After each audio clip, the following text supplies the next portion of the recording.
নমস্কার বন্ধুরা, আজকে মুখরোচক এবং সুস্বাদু সজনে ফুলের বড়া রেসিপি নিয়ে চলে এসেছি। তো চলুন দেখা যাক কীভাবে আমি সজনে ফুলের বড়াটা বানালাম। তো প্রথমে এখানে সজনে ফুলগুলো ভালো করে বেছে নিয়েছি এবং 2-3 বার জলে ভালো করে ধুয়ে নিয়েছি এবং জল ঝরিয়ে একটা পাত্রের মধ্যে রেখেছি। এবার এর মধ্যে আমি আদা, রসুন, কাঁচা লঙ্কার পেস্ট দিলাম, আর এর মধ্যে দেব হলুদ গুঁড়ো। এবার এর মধ্যে দেবো আমি কাশ্মীরি মির্চ লঙ্কার গুঁড়ো। তারপর এর মধ্যে দেব আন্দাজ মতো বেসন, কারণ এখানে ফুলটা যতটা পরিমাণ থাকবে সেই অনুযায়ী বেসনটা নিতে হবে। তারপর এর মধ্যে আমি অল্প পরিমাণ কালো জিরে দিয়ে দিলাম, আর দেব আন্দাজ মতো নুন। এরপর এর মধ্যে দেব অল্প পরিমাণ পোস্ত। আমি এখানে লঙ্কা কুচিটা দিয়ে নিই, যেহেতু কাঁচা লঙ্কার পেস্ট দিয়েছি। এরপর এর মধ্যে আমি গোলমরিচ গুঁড়ো দিয়ে দিলাম অল্প পরিমাণে। এবার হাত দিয়ে এটাকে ভালো করে মেখে একটা ডো টাইপের বানাতে হবে। এটা কিন্তু কোনো ব্যাটার হবে না, মানে এখানে জল ইউজ করা যাবে না। এইভাবে হাত দিয়ে চেপে চেপে মাখলে এটা একটা ডোয়ের মতো তৈরি হয়ে যাবে। এভাবে মাখতে মাখতে আমার ডোটা প্রায় রেডি হয়ে যাবে।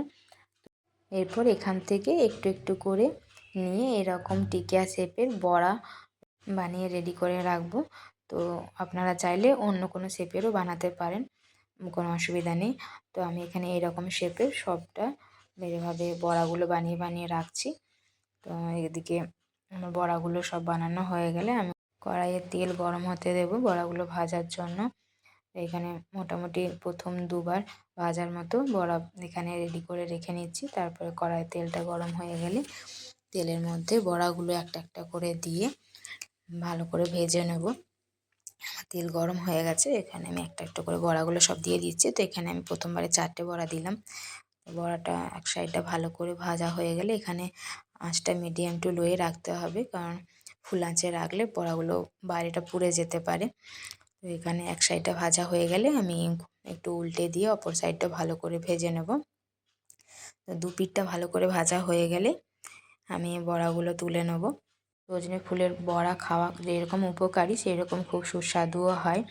তো বাকি যে ডোটা ছিল সেখান থেকেও বড়াগুলো বানিয়ে আমি আবার গরম তেলের মধ্যে দিয়ে ভালো করে ভেজে নেব। তো এখানে আমার সব বড়াগুলো প্রায় বানানো হয়ে গেছে। এবার তেলের মধ্যে সবগুলো ভেজে নিলেই হবে। তো এখানে আমার ভাজা কমপ্লিট।